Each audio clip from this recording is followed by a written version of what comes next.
मेरा एक सवाल है, मुझे आपत्ति है मैडम इस बात पे कि जिसके खिलाफ इतनी बड़ी कार्रवाई हो रही है उस पर एफआईआर क्यों नहीं हो रही है। मुझे आपत्ति है इस बात पे, होनी चाहिए।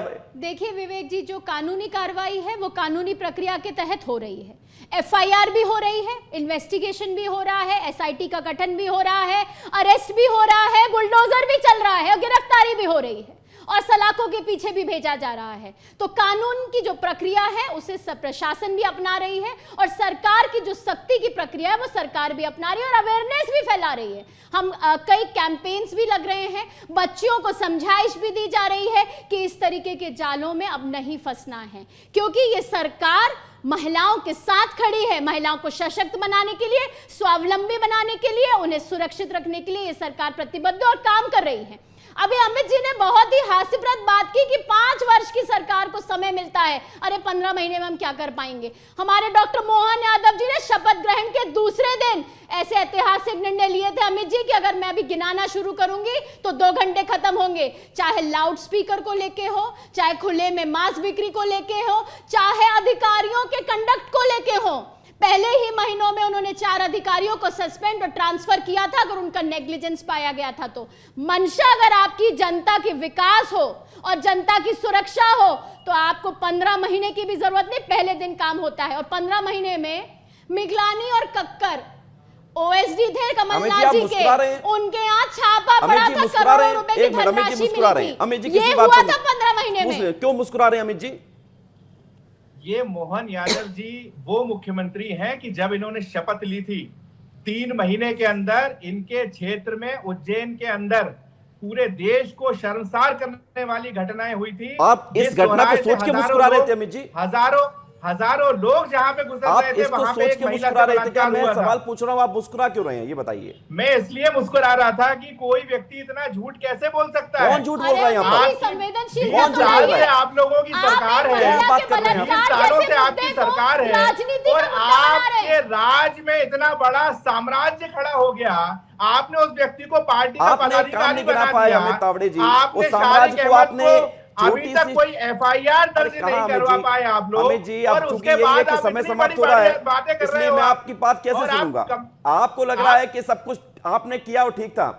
एक सवाल मैं अंचल जी आपसे करूंगा। सवाल ये है कि ये हम देखते हैं ये एक्शन लगातार चलता रहेगा और बुलडोजर वाला एक्शन अब अपराधियों पर सामत बन के जो है आएगा, ये देखने में मिल रहा है। इसका असर भी दिख रहा है, डर तो है इस बात का।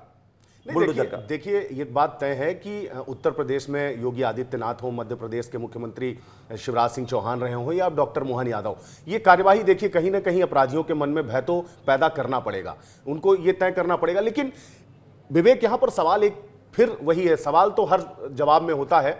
सवाल यह है कि जब उनका अवैध कब्जा ढहाया जाता है, लेकिन जब वो बनाया जाता है उनका, चाहे मकान हो, चाहे घर हो, चाहे किला हो, चाहे कोठी हो, उस समय पर ये देखने वाले जो जिम्मेदार हैं वो क्यों चुप रहते हैं कि ये अवैध कब्जा कर रहे हैं? ऐसा क्यों होता है कि जब वो कोई अपराध कर देते हैं, वो पुलिस के निशाने पर आ जाते हैं, प्रशासन और सरकार की नजर में आते हैं, तब उन पर इस तरीके की कार्रवाई होती है कि अवैध कब्जा हटाया? बिल्कुल गुंजन जी, छोटी मछलियों पर तो निशाना साध लिया, बड़ा मगरमच्छ भी जो है अगर है तो उसको भी ठिकाने लगाइए। शायद मुझे बोलने की जरूरत नहीं पड़ेगी, हमारे मुख्यमंत्री जी ने आज बोला है, मछली हो या मगर हो किसी को भी बख्शा नहीं जाएगा। आया कि नहीं आया अभी? आपको क्योंकि पता यही है डॉक्टर मोहन यादव जी की सरकार और यही है भारतीय जनता पार्टी की सरकार। अपराध अपराध है, अपराधी अपराधी है और किसी को भी बख्शा नहीं जाएगा। मगर बाकी है कि नहीं है? देखिए विवेक जी, इन्वेस्टिगेशन अपना चल रहा है, कानूनी प्रक्रिया अपनी चल रही है। जो अपराधी सामने आएगा वो जेल के सलाखों के पीछे जरूर जाएगा। ठीक है, विवेक आना भी चाहिए, मुझे लगता है बिल्कुल आना चाहिए। और अमित जी आप स्वागत करिए, कहिए बुलडोजर चला दीजिए जितने अपराधी हैं इस पूरे मध्य प्रदेश में, कहिए अमित जी। देखिए मेरा तो मुख्यमंत्री मोहन यादव जी से यही है, ईश्वर उनको सद्बुद्धि दे कि पूरे मध्य प्रदेश, चूंकि गृह मंत्री भी वही है, लेकिन दुर्भाग्य यह है कि जब से वो मुख्यमंत्री बने, अब कल की घटना देख लीजिए ग्वालियर की, किस तरीके से सरेआम महिला को दिक्कत है।